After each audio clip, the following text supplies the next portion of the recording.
नमस्कार साथियों, साहित्यविद KPS पर आपका पुनः स्वागत है। प्रस्तुत है प्रसिद्ध बंगला उपन्यास कपाल कुंडला का 12वां भाग। आइए आरंभ करते हैं। अब उन गहनों की क्या दशा हुई वह भी सुनो। मोती बीबी ने गहना रखने के लिए हाथी दांत का बना एक बक्स भेज दिया। उस संदूक पर चांदी जड़ी हुई थी। डाकुओं ने बहुत थोड़ी ही चीज़ें लूटी थीं। पास में जो कुछ था वही लूटा। इसके अतिरिक्त पीछे सेवकों के पास जो था वह बच गया था। नव कुमार ने 2-1 गहने कपाल कुंडला के शरीर पर छोड़कर शेष सबको संदूक में रख दिया।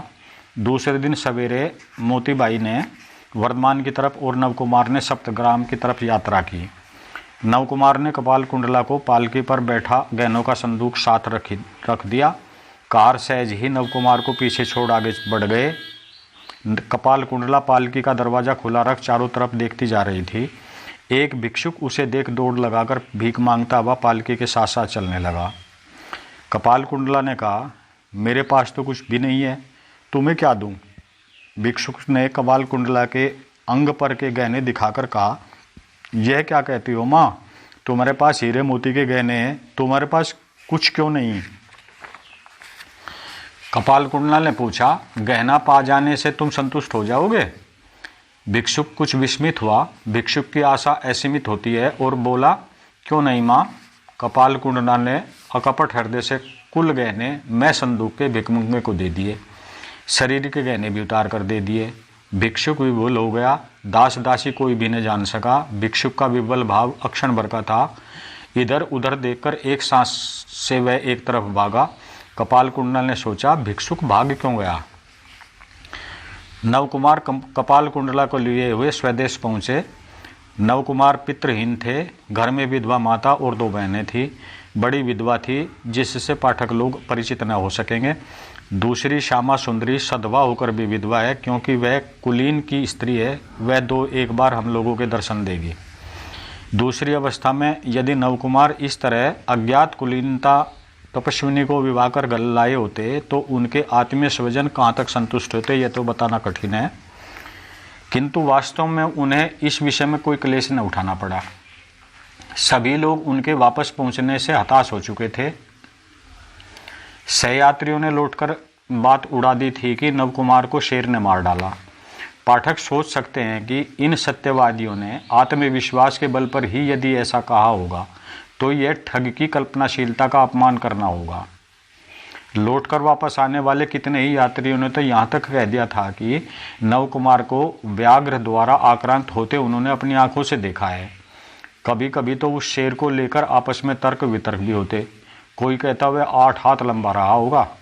दूसरे ने कहा नहीं, वह पूरे 14 हाथ लंबा था। इस पर पूर्व परिचित यात्री ने कहा, जो भी हो, मैं तो बाल बाल बच गया था।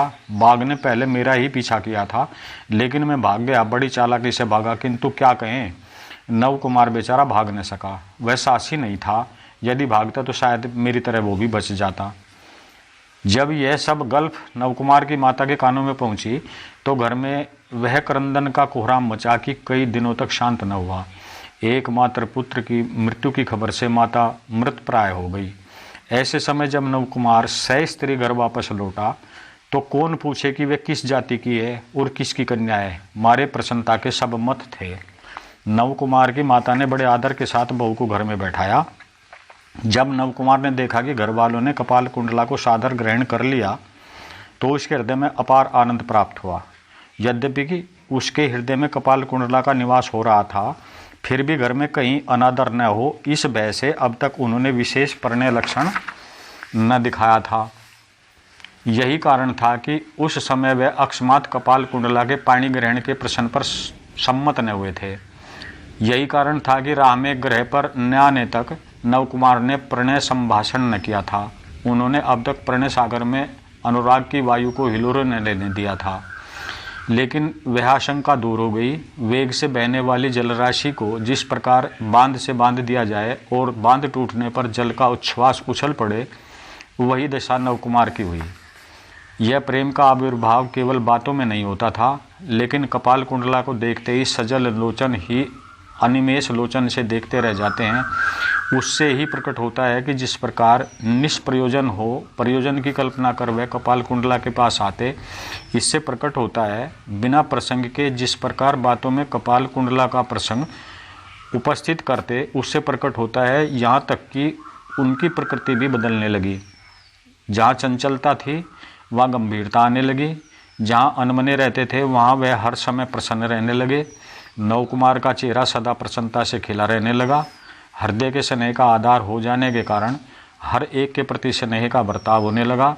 विरक्तिकर लोगों के प्रति भी स्नेह का बर्ताव होने लगा। मनुष्य मात्र प्रेम पात्र हो गया। पृथ्वी मानो सतक्रम साधन के लिए ही है। नव कुमार के चरित्र से यही परिलक्षित होने लगा। समूचा संसार सुंदर दिखाई देने लगा। सच्चा प्रणय कर्कश को भी मधुर बना देता है। असत्य को सत्य, पापी को पुण्यात्मा और अंधकार को आलोक में बना देता है। और कपाल कुंडला, उसका क्या भाव था, चलो पाठक एक बार उसका भी दर्शन करें। 12वां भाग यहीं पर समाप्त होता है। आशा है पसंद आया होगा। कृपया चैनल को लाइक, शेयर, सब्सक्राइब अवश्य करें। धन्यवाद।